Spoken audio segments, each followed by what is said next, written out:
నమస్కారం.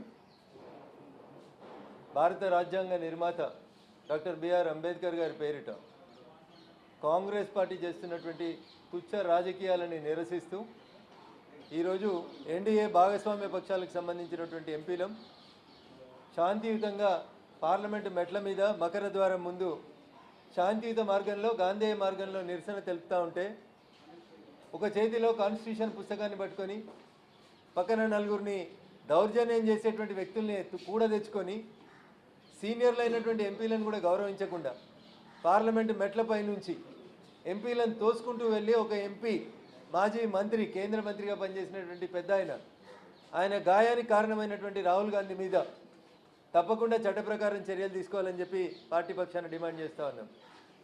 కాంగ్రెస్ ఈ దేశానికి స్వతంత్రం వచ్చిన నాటి నుంచి లేదా భారత రాజ్యాంగం అమల్లోకి నుంచి వచ్చిన నాటి నుంచి ఈ రోజు దాకా ఏ రోజు కూడా అంబేద్కర్ గారిని గౌరవించినటువంటి కాంగ్రెస్ పార్టీ ఈరోజు కొత్తగా తామే అంబేద్కర్ సిద్ధాంతానికి వారసులం అన్నట్టు ప్రయత్నించడం అనేది బాధాకరమైనటువంటి విషయం.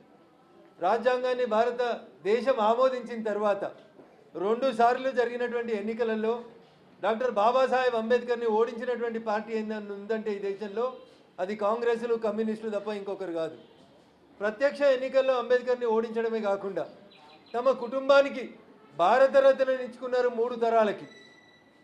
జవహర్లాల్ నెహ్రూ గారికి, ఇందిరాగాంధీకి, రాజీవ్ గాంధీ గారు కూడా భారతరత్న ఇచ్చుకోవడానికి కాంగ్రెస్ పార్టీకి మనసు ఒప్పింది. కానీ ఈ దేశ రాజ్యాంగ నిర్మాతల్లో ఒకరు, ఈ దేశంలో ప్రజలందరూ సమంగా గౌరవించబడాలని కలలు కన్నటువంటి వ్యక్తి డాక్టర్ బిఆర్ అంబేద్కర్ గారికి మాత్రం భారతరత్న అవార్డు ఇవ్వాలనేటువంటి కనీసం ఆలోచన రానటువంటి పార్టీ కాంగ్రెస్ పార్టీ. ఎన్నికలలో నిలబడితే ఓడగొట్టినారు, వ్యతిరేకంగా ప్రచారం చేసినారు, రాజ్యాంగ నిర్మాతను గౌరవించలేదు. ఆఖరికి మీ కుటుంబంలో 3 తరాలకి భారతరత్న ఇచ్చుకున్నారు కానీ బాబాసాహెబ్ అంబేద్కర్కి భారతరత్న ఇవ్వాలనేటువంటి ఆలోచన లేని మీరు ఇవాళ ఓట్ల కోసం బిఆర్ అంబేద్కర్ గారి వారసులం అని చెప్పి కాంగ్రెస్ పార్టీ చేస్తున్నటువంటి కుట్రల్ని కుతంత్రాల్ని ఈ దేశ ప్రజలందరూ కూడా గమనించాలి, అర్థం చేసుకోవాలని మేము సవినయంగా అప్పీల్ చేస్తూ ఉన్నాం.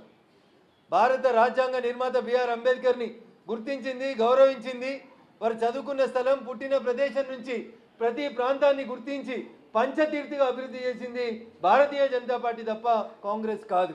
అట్లాంటి కాంగ్రెస్ ఈరోజు ఓటు బ్యాంక్ రాజకీయాల కోసం అధికారంలో ఉన్నప్పుడు ఏ రోజు కూడా బిఆర్ అంబేద్కర్ గారిని గుర్తించని గౌరవించని కాంగ్రెస్ ఈరోజు వచ్చి కొత్తగా కథలు చెప్తా ఉంది.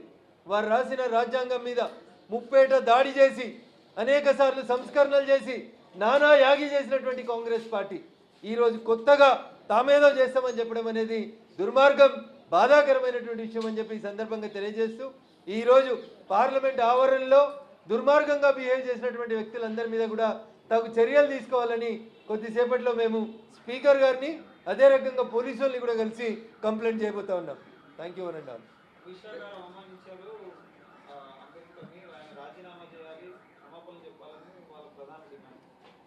సో కాంగ్రెస్ పార్టీ ఏం చేయాలో అర్థం కాకుండా భారత రాజ్యాంగం మీద 2 రోజులు సుదీర్ఘంగా చర్చ జరిగిన తర్వాత ఏ రకంగా తమల్ని తాము ప్రొటెక్ట్ చేసుకోవాలని అర్థం కాకుండా కాంగ్రెస్ రాజ్యాంగ నిర్మాత అయినటువంటి బిఆర్ అంబేద్కర్ గారికి 1950 నుంచి 2024 దాకా 1, 2, 3, 4, 5వ తరమైనటువంటి రాహుల్ గాంధీ దాకా భారత రాజ్యాంగానికి చేసినటువంటి అవమానాలని మేము ఈ దేశ ప్రజల ముందు ఉంచినప్పుడు కాంగ్రెస్ పార్టీకి ఏం చేయాలో అర్థం కాక ఏదో ఒక బహానా తీసుకొని గందరగోళం సృష్టించే ప్రయత్నం చేస్తుంది తప్ప భారతీయ జనతా పార్టీ ఈ దేశ రాజ్యాంగ నిర్మాతగా బిఆర్ అంబేద్కర్ గారిని గౌరవించింది, గుర్తించింది, వారు చేసినటువంటి పనులని స్వాగతించినది తప్ప మీలాగా ఓట్ బ్యాంక్ రాజకీయాలు మేము చేయట్లేదు.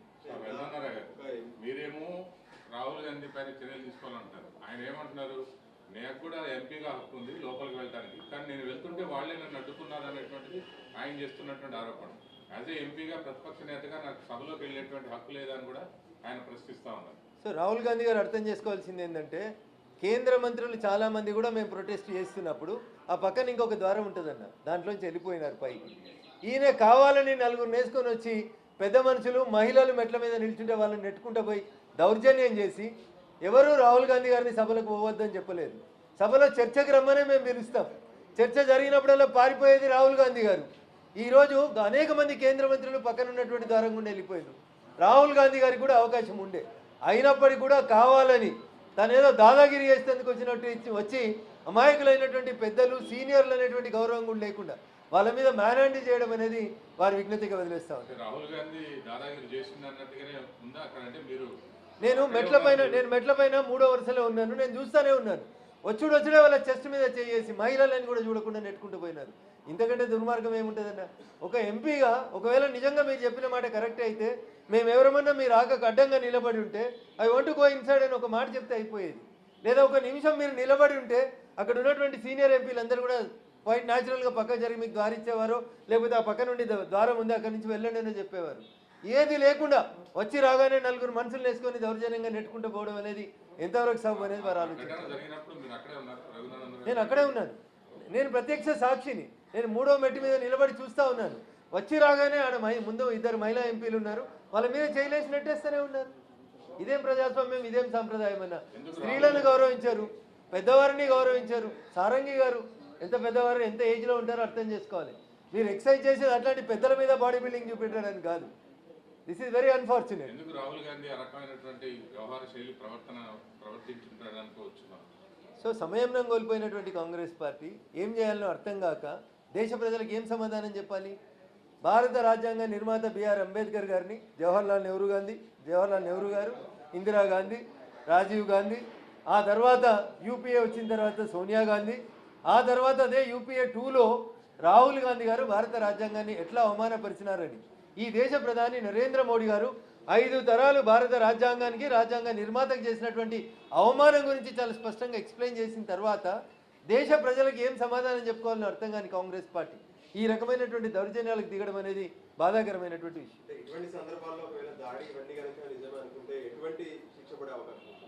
So it is too early to comment Rajanna. Wait for the evening. మధ్యాహ్నం 2 గంటలకల్లా వీడియో ఫుటేజ్లంతా పరిశీలించిన తర్వాత బాధ్యత గల ఎంపీలుగా మేము సంయమనంతోటే ఉన్నాం, సంయమనంతోటే వ్యవహరిస్తాం. తప్పు ఎక్కడ జరిగిందో చూస్తాం. ఖచ్చితంగా చట్ట ప్రకారంగా తీసుకోవాల్సినటువంటి అన్ని చర్యల గురించి కూడా మా పార్టీ పెద్దలు ఆలోచిస్తారు. పార్లమెంట్ సమయంలో ఏ విధంగా అయితే ప్రధానమంత్రి మోడీ పైన కామెంట్ చేశారంటూ కోర్టు విషయంలో ఇప్పుడు మళ్ళీ అటువంటి సందర్భాలు చట్టం తన పని తాను చేసుకుపోవాలని కోరుకుంటాం. దౌర్జన్యం చేసినటువంటి ఒక ఎంపీ సాటి ఎంపీల మీద దౌర్జన్యం చేయడం వరకు ఎంతవరకు సమంజసం, ఎట్లా దాన్ని జస్టిఫై చేసుకుంటారనేది ఆలోచించుకోవాలి. ఒకవేళ బీజేపీ ఎంపీలు మీకు ద్వారం మొదలక ప్రొటెస్ట్కి మీకు అడ్డంగా నిలబడి ఉంటే అట్లీస్ట్ మీరు 1 నిమిషం అన్నా నిలబడి ఉండాల్సింది. ఆ మాత్రం కూడా చేయకుండా తోసుకుంటూ పోవడం అనేది సరైనది కాదనేది నా భావన. రాహుల్ గాంధీ ప్రవర్తన వ్యవహార శైలి మీద బీజేపీ ఫర్దర్గా ఎలా చేయబోతుంది సార్ మీ పార్టీ కానీ ప్రధాని? అంటే ఆ వీడియోస్ అక్కడ జరిగినటువంటి ఇష్యూస్ అన్నీ కూడా చూసిన తర్వాత చట్ట ప్రకారం కంప్లైంట్, ఒకవేళ నిజంగా వారు చేసినటువంటి దాడి వల్లనే వారికి ఇంజురీ జరిగిందనుకోండి, చట్ట ప్రకారం ఎఫ్ఐఆర్ రిజిస్టర్ కావాల్సిందే. దాని గురించి పూర్తి వీడియోస్ని అక్కడ అంతా గందరగోళమైనటువంటి పరిస్థితి ఉంటే పూర్తి వీడియోస్ని పరిశీలించిన తర్వాత తప్పు ఎవరు చేసినారని చూసి చట్ట ప్రకారం చర్య తీసుకోవడానికి ప్రయత్నం చేస్తాం. హిట్ టీవీ యాప్ ని డౌన్లోడ్ చేసుకోండి. ఇందులో short news, live news, entertainment movies అన్ని అవైలబుల్ గా ఉన్నాయి. Please download hit TV app. Hit TV app ని ఫ్రీగా డౌన్లోడ్ చేసుకోండి.